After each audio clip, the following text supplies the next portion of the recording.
What is good? What is good? Osiris here, stuck in the middle.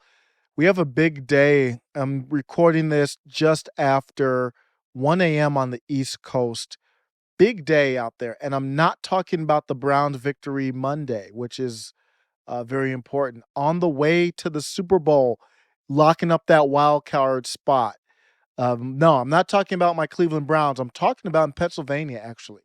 Big day coming up with the state legislator there. I'm going to go through an article from pennlive.com that highlights some of the things that are going on most recently. So, what's going on in Pennsylvania? What's happening is a group of members, none of whom which are a part of the senior House leadership, had crafted a resolution that would declare a finding of the House that the results of the presidential election are in dispute and urging Governor Tom Wolf and his Secretary of State, Kathy Boockvar, to rescind their certification of Biden's win. So, what does that really mean?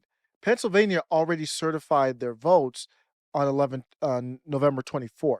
So this group here is trying to rescind that. They're trying to get that back. So they know that Governor Tom Wolf and the Secretary of State are not going to go along with that. So they're kind of putting this out there almost as a formality. What they are looking to do is to supersede that certification and choose their own electors. So just as a brief recap, you vote. When you vote and you go down on the ballot, it doesn't say you're voting for Joe Biden and it doesn't say you're voting for Donald Trump or whoever other candidate. It says you're voting for electors of or electors for. So you say indirect. We have an indirect democracy. You don't vote directly. What's happening is the state legislation gets to choose the process in which you pick electors. And these electors have already been selected. There's a group for Republicans if Trump were to have won. There's a group for Biden if Biden is to win. The state certified the votes for Biden.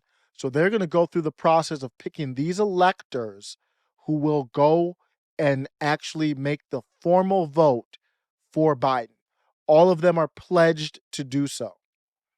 What the state Senate here and the state House, too, some members of in Pennsylvania are trying to do, they're trying to say, we don't want those Biden electors to go. We want to pick, for whatever reason, fraud, whatever reason they can justify. And that's what the resolution's about. We want to pick the Trump electors, even though the vote is saying Biden won the state. So there are very low chances of this happening. That step would follow the playbook used by the Florida legislator in that state's hotly disputed 2000 presidential election between former President George W. Bush and his opponent, former Vice President Al Gore. In that case, in Florida, both chambers of the legislature were moving identical resolutions that supporters said would give it the right to appoint its own electors without approval from the governor in the event of an unresolved result. So this resolution that they sent is nothing more than an attempt to say this matter is unresolved. We're going to do what they tried to do in Florida. Now, it never went through because they didn't need to, but that's what they were going to try and do in Florida. The joint statement I'm about to read, going further along in this article, the joint statement I'm about to read from the Speaker of the House, Brian Cutler, and Majority Leader Kerry Benninghoff, I have to take a second and applaud it. Let me do a little baby clap. I don't want to make the mic too hot. Well, it's not too hot. Okay. I'm going to give him a little baby clap. I'm going to give him a baby clap because it's rare to hear a statement that I consider fair nowadays. I do consider this statement to be fair. I really do. We are physically unable to consider any new legislation before the end of session. A simple resolution takes 3 legislative days for consideration, and a concurrent resolution takes 5 legislative days to move through both chambers, which means we don't have the time needed to address any new resolutions in our current session, which expires Monday. That's the day I'm uploading this, Monday, November 30th, as per the state constitution. It is obvious Pennsylvania's election processes are in dire need of repair. Our work to ensure the chaos and confusion of the 2020 election are not repeated will continue in the next legislative session. I know this is not something that, if you're a Trump supporter, if you're a real red MAGA supporter, you're going to want to hear, you're going to like to hear, but I think that is the answer. The answer is there are a lot of questions with this election that I would like to see really dug into. I don't know if that will ever happen, but I think it's time to move on to Biden. And if we really care, if this isn't some partisan nonsense, which it could be, because I think if the roles were reversed, Democrats would be saying, we've got to go through this process. It's part of the Constitution. We can change electors. They did that. They literally did that in 2016, some Democrats. But if you're really about fair elections, take the L on this one because it's not going anywhere right now. And then look forward and say, we really are about fair elections. That would show to me that it's an impartial movement, which of course we know it's not. Giuliani and the team, they held an unofficial hearing in a hotel this past week on Wednesday to convince the state legislature to do this. They actually brought some members of the Pennsylvania state legislature to the White House. They were really hush hush after that meeting. You did not hear much about it or anything. My thought is you wouldn't bring them to the. When's the last time a president during this part of the year brought in state legislators to the White House? It's not very often. They're probably talking strategy. Here's what we would do. We'll have your back if you go ahead and do this. We'll have your back legally.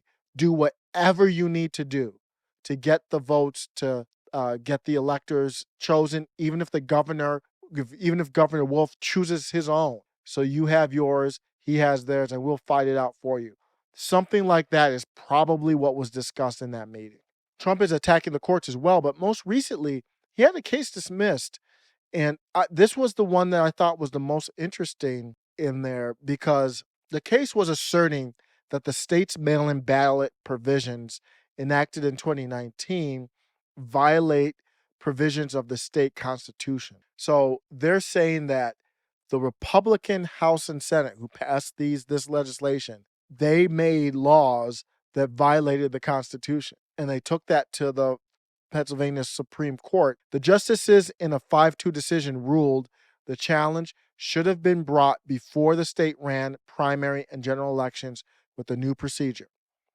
The two dissenters, both elected to the court as Republicans, felt that the case should be heard on its merits, but even they said they would not be willing to set aside this year's results since the presidential campaign had fully played out under the new rules. Again, sounds fair to me. They really weren't questioning the merit. It sounds like they were thinking there's a lot of merit to say this was and this is for all mail-in ballots, the way that it was done was unconstitutional to the state constitution of Pennsylvania. But sorry, it's done. So we can't go back and undo it. So that's what they're saying. And I think that's fair. But it doesn't look good for Trump. And even Trump himself, in an interview on November 29th, said it's really hard to even get to the Supreme Court. Looks like he's lowering the expectations and the walls are closing in. But they said it's very hard to get a case up there. Can you imagine Donald Trump, President of the United States, files a case, and I probably can't get a case, even with, and we have tremendous proof. We have hundreds and hundreds of affidavits, sworn affidavits. So you're up against a time crunch if you're a Trump supporter. And this is a quote from the article as well, that each legislative session ends on November 30th in an even number year, which we are in, obviously. The next session doesn't start until after the next president is sworn in. So they have to, today, November 30th, we have to see something. Because if this just ends and then the session is over, that means they're done.